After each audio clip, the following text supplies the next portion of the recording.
இனம் காணாத விண்மீன்களே, ஆஹா இப்பெண் பூவின் சொந்தங்களே, பாசம் தேவை என்றே தேடும் பெண் தாமரை, நீரில் நில்லாமலே வார்க்கும் அன்பின் மழை, சாயம் பூசாவளை பருத்தி தாயின் தோற்றத்திலே ஒருத்தி, சாயம் பூசாவளை பருத்தி தாயின் தோற்றத்திலே ஒருத்தி.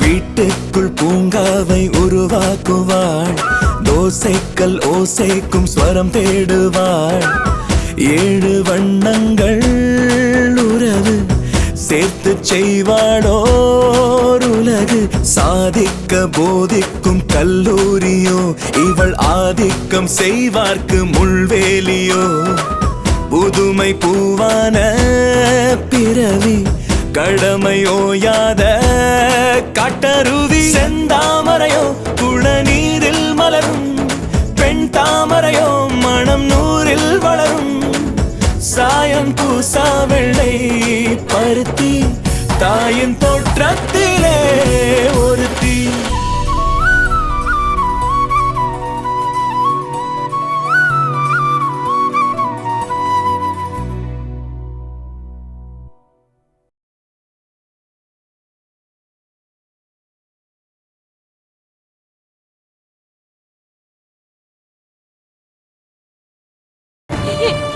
நம்ம 3 பேருக்கு மட்டும் தெரிஞ்ச ரகசியம் நமக்குள்ள இருந்த பரவாயில்ல,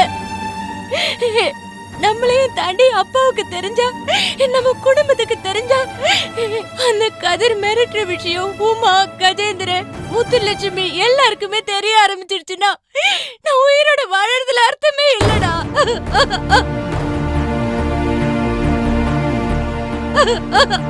நான் சாகிறது தாண்டா அந்த பிரச்சனைக்கே தீர்வேன், அதுக்கு தாண்டா சூசைட் அட்டெண்ட் பண்ண, அதுக்குள்ள இவர் வந்து காப்பாத்திட்டாரு. இன்னைக்கு இல்லைன்னா கூட நாளைக்கு இது கண்டிப்பா நடக்கும். நாளைக்கு நான் செஞ்சுக்க போற தற்கொலைக்கு இன்னைக்கே நான் மன்னிப்பு கேட்டுக்கிறேன், என்ன மன்னிச்சிருங்க. அக்கா, உன்னை புரிஞ்சுக்கிட்ட நாங்க 2 பேரும் பக்க பலமா இருக்கும்போது நீ எதுக்குக்கா சாவணும்? நீங்க 2 பேரும் என் பக்கம் இருந்து என்ன பிரயோஜனம்? அந்த கதிரோட பெரியாட்டத்தை அடக்க முடியலையே. மீனா, கூடிய சீக்கிரம் இந்த பிரச்சனைல ஒரு முடிவுக்கு வரும். டாக்டர் கிட்ட கூட்டு போய் ஃபர்ஸ்ட் எய்ட் எல்லாம் பண்ணியிருக்கோம். நீ கொஞ்சம் ரெஸ்ட் எடு. நீ ரொம்ப வீக்காக இருக்க, உனக்கு ஸ்ட்ரெஸ் அதிகமாக இருக்கு. இந்த விஷயத்தை நாங்கள் 2 பேரும் பார்த்துக்குறோம். ஆமாக்கா, நானும் மாமாவும் பார்த்துக்கிறோம். நீ வா, வந்து ரெஸ்ட் எடு. நீ எதை பத்தி யோசிக்காத, நாங்க இருக்கோம்க்கா. வா.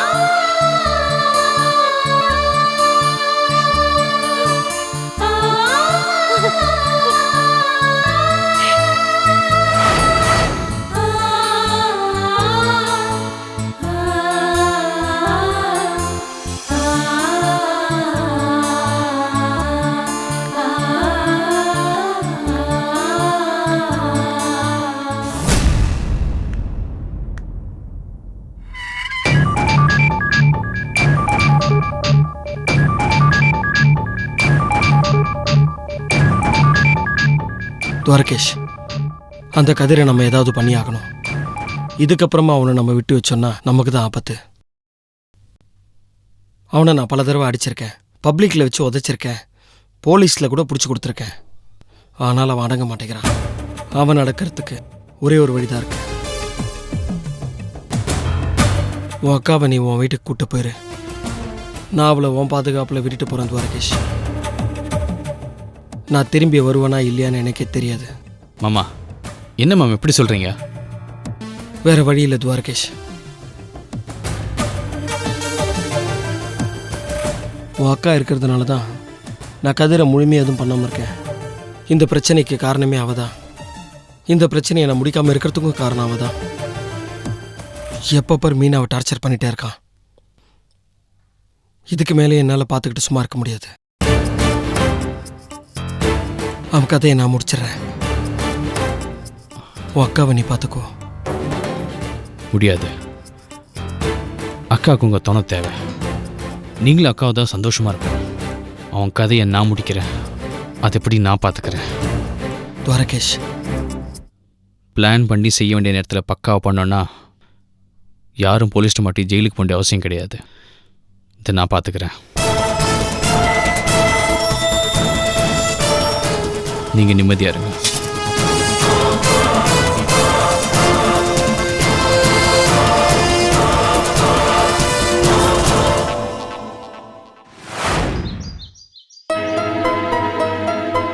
என் பிள்ளைய காணோன்னு உடனே கேஸ் ஃபைல் பண்ணி எல்லா ஸ்டேஷனுக்கும் அவன் போட்டோவை அனுப்புங்க. முதல்ல தேட சொல்லுங்க. ஏங்க, அவன் போய் 3 நாள் ஆச்சு. சீக்கிரம் தேட சொல்லுங்க. அவன் உயிருக்கு ஏதாவது ஆயிடுமோன்னு பயமா இருக்குங்க. ஏய் அமைதியா இரு. நான் சொன்னதை செஞ்சிருங்க. போன்ல தானே பேசிட்டு இருக்க. குறுக்க வந்து கண்டுபிடினா நான் மந்திரவாதியா? உன்னையெல்லாம் ஏங்க, எனக்கு ஏற்கனவே படபடப்பா இருக்குங்க. அவனை பத்தி எந்த தகவலும் இல்ல. அவனுக்கு போனும் போக மாட்டேங்குது. அவனுக்கு ஏதாவது ஆபத்து ஆயிருக்குமோன்னு பயமா இருக்குங்க. ஆகட்டும், நல்லா ஆகட்டும், போடா போகட்டுமே. ஒரு தருதல பிள்ளைக்கு கல்யாணம் பண்ணி வச்சுட்டு நான் மூச்சிட்டு இருக்கேன். ஸ்னேகா, துவாரகேஷ் எல்லாரும் எவ்வளவு கேள்வி கேட்கறாங்க தெரியுமா? ஒரு பதில் சொல்ல முடியல.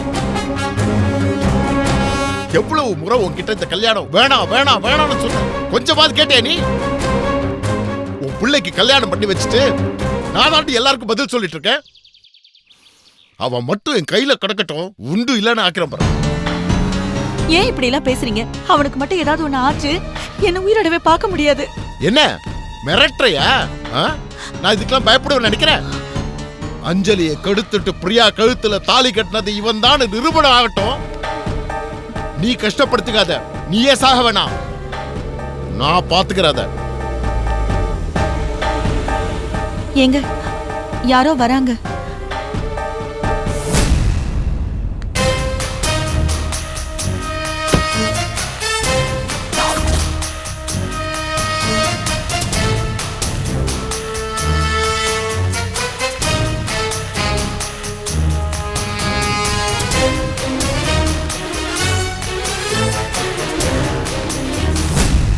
வணக்கம் ஐஜி சார். ஊர்ல இருந்து எப்ப வந்தீங்க? நான் வந்தது இருக்கட்டும், நீங்க எதுக்கு வந்தீங்க? ஒரு முக்கியமான விஷயம். என் உயிருக்கு ஆபத்து இருக்கு. ஆச்சரியமா இருக்குங்க.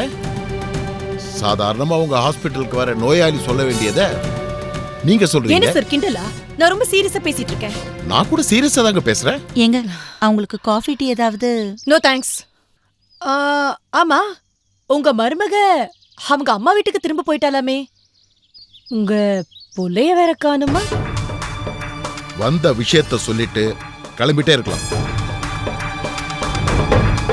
என்ன சார் இவ்வளவு கராரா பேசிட்டு இருக்கீங்க? முத்துலட்சுமி, இது ஆபீஸ் இல்ல, என் வீடு. நியாயமா எது இருந்தாலும் ஆபீஸ்ல வந்துதான் கம்ப்ளைண்ட் பண்ணணும். அது உங்களுக்கு தெரியாது? கண்டவங்க எல்லாம் குடும்ப விஷயத்துல மூக்க நுழைக்கிறது எனக்கு சுத்தமா பிடிக்காது. என்ன விஷயம் சொல்ல வந்தீங்களோ சொல்லிட்டு கிளம்பிட்டே இருங்க. மகனையும் மருமகளை பத்தி விசாரிச்ச உடனே இவ்ளோ சூடாவறீங்க? பிரச்சனை இல்லாத மனுஷன் யார் தான் சார்? உங்களுக்கு உங்க புள்ள, எனக்கு என் தம்பி தயால.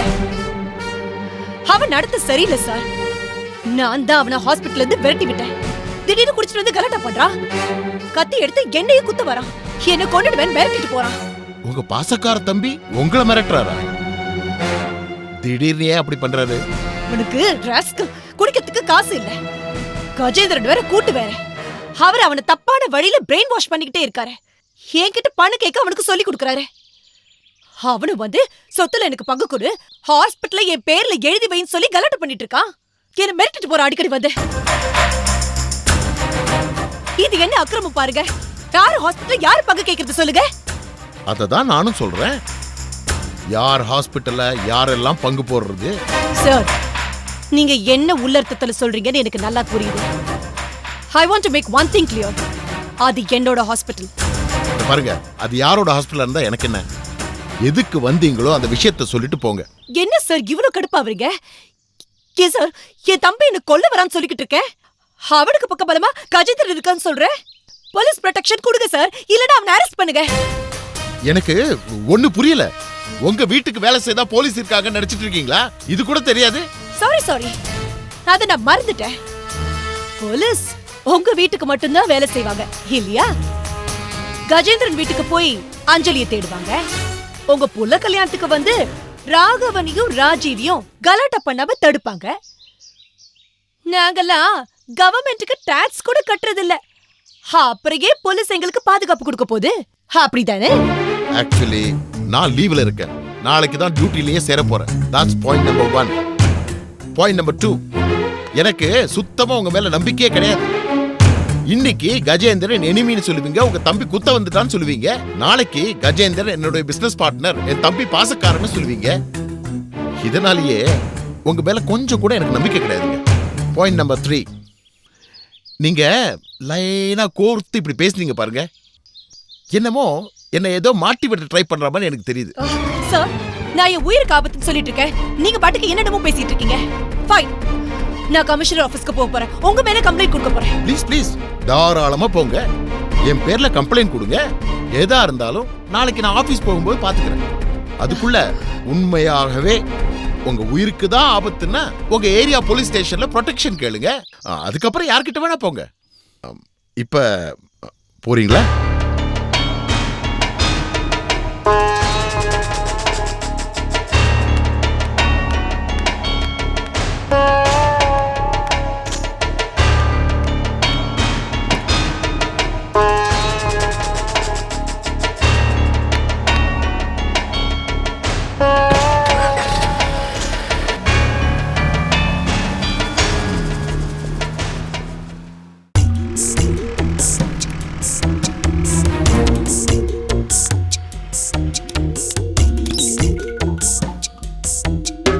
எக்ஸ்கியூஸ் மீ, உங்ககிட்ட கொஞ்சம் பேசணும். ஏய்,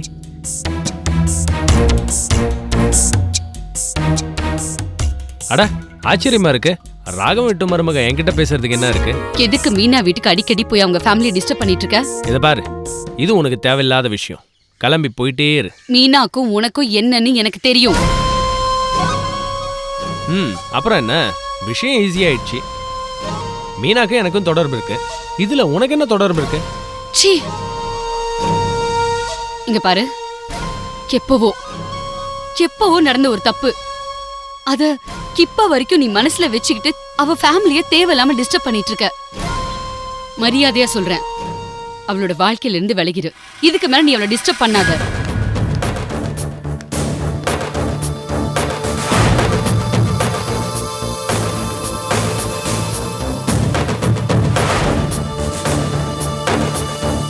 இல்ல அவ சார்பா நான் தான் உன்னை அடிப்பேன். ஏய், அவ வாழ்க்கையை விட்டு போ சொல்றது நீ யாரி? மீனா, சரவணன் அண்ணா, ராகவன் மாமா, அந்த ஒட்டுமொத்த குடும்பம் என்னோட குடும்பம். அந்த குடும்பத்துல யாருக்கு என்ன பிரச்சனை வந்தாலும் நான் பார்த்து சும்மா இருக்க மாட்டேன். கண்டிப்பா அநியாயத்தை தட்டி கேட்பேன். ஏய், நீ என்னமோ பத்தினிக்கு சப்போர்ட் பண்ற மாதிரி பேசிக்கிட்டு இருக்க. என்னடா சொன்ன? ஏய், வார்த்தை. மீனாவை பத்தி இதுக்கு மேல ஒரு வார்த்தை பேசுன மவனை கொன்னுடுவேன். இதான் ஃபர்ஸ்ட் அண்ட் லாஸ்ட் வார்னிங்.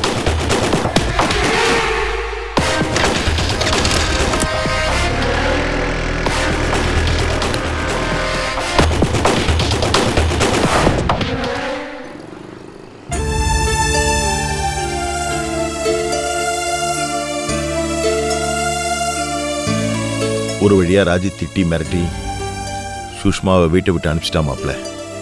எங்க பக்கமும் ஐஜி சார் திரும்பி வந்துட்டாரு. அவரை நேற்று தான் பார்த்து பேசணுமாம்மா.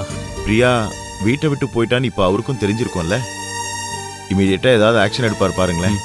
அதான் எதிர்பார்க்குறோம். Good morning sir.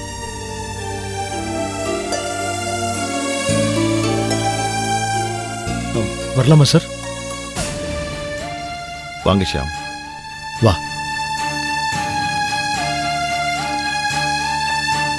Good morning மாமா. துவாரகேஷ் மாமா எப்படி இருக்கீங்க? ஆ நல்லா இருக்கேன். ஸ்னேகாக்கா சௌக்கியமா? ம் நல்லா இருக்கேம்மா. உங்களுக்குள்ள அடிக்கடி சண்டை வருது, பிரச்சனைன்னு கேள்விப்பட்டேன். உங்களையும் ஸ்னேகாக்காவையும் நான் வந்து சேர்த்து வைக்கிறேன். ம்?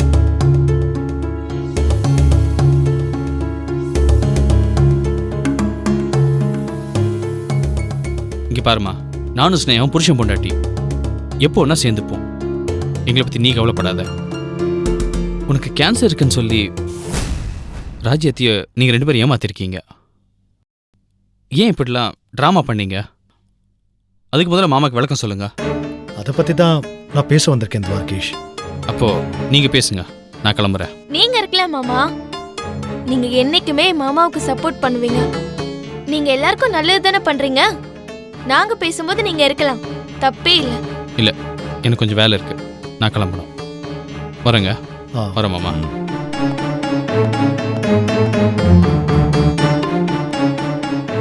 சார் கோவமா போறாரா? இல்ல, அவருக்கு வேலை இருக்க தான் போறார். ஏன் ஷாம், நீங்க ஒரு ஃபோன் பண்ணிட்டு வந்திருக்கலாமே.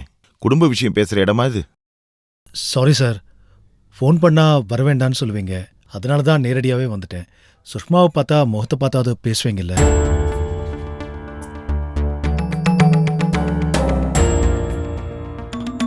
நான் உன்னை எவ்வளவு நம்பினேன், உனக்கு நான் எவ்வளவு சப்போர்ட்டா இருந்தேன். என்ன எப்படிமா உனக்கு ஏமாத்தணும்னு தோணுச்சு? என்கிட்ட ஏமா நடிச்ச? மாமா, எனக்கு கேன்சர்னு நான் சொல்லவே இல்லை. ராஜ்யம்மா பண்ணிக்கிட்ட கற்பனை அது. அதுக்காக என்ன தண்டிச்சிட்டீங்களே? இத பாருமா, நீங்க 2 பேரும் என்ன பேசுறீங்கன்னு எனக்கு தெரியாது. ஆனா ராஜி அதை கேட்டிருக்கா. சார் நான் இப்பவும் சொல்றேன் சார், சுஷ்மாவுக்கு தான் கேன்சர். ஷாம், போதும் நிறுத்துங்க.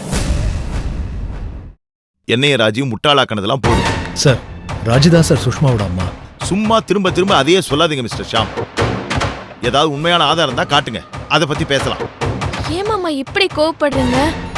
அப்பா சொல்றத கொஞ்சம் தயவு செஞ்சு காது கொடுத்து கேளுங்களேன். ப்ளீஸ் மாமா. சொல்லுங்க ஷாம், என்ன சொல்ல போறீங்க?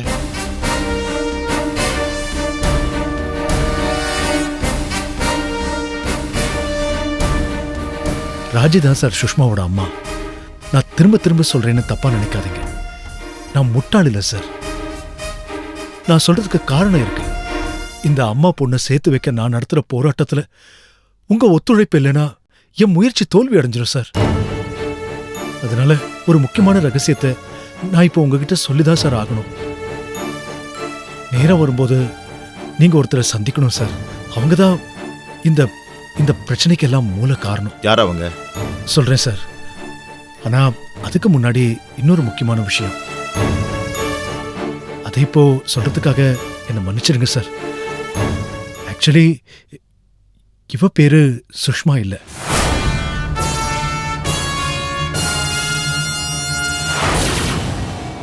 என்ன ஷாம் சொல்றீங்க?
பிரியா,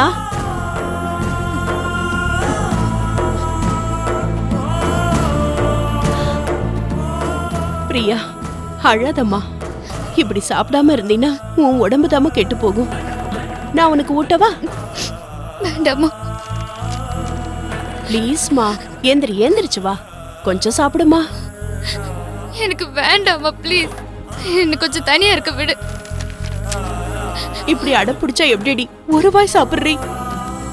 வேண்டான்னு சொன்னா கேட்க மாட்டியா? அப்படிலாம் சொல்லக்கூடாது. இந்தா என் செல்லம் இல்ல.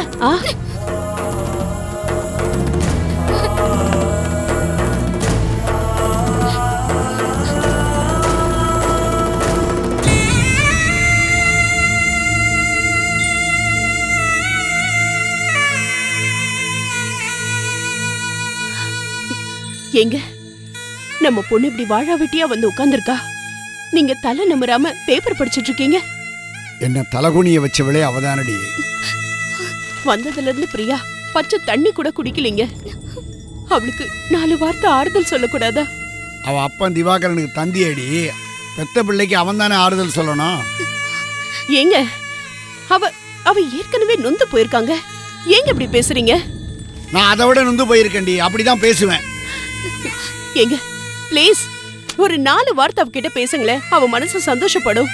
நான் ஏன் சொல்லணுங்கிறேன்? என்ன கொஞ்சமாவது மதிச்சாளா அவ? பெத்ததும் பெறாததும் ரெண்டுமே வெந்தது வேகாதமா போச்சு. நான் தலையிட போறதில்லை, எதுலையும் தலையிட போறதில்லை. தலையிட்டு என்ன நடக்க போகுது சொல்லு? எல்லாம் அந்த தலையெழுத்துப்படி நடக்கட்டும். Thank you.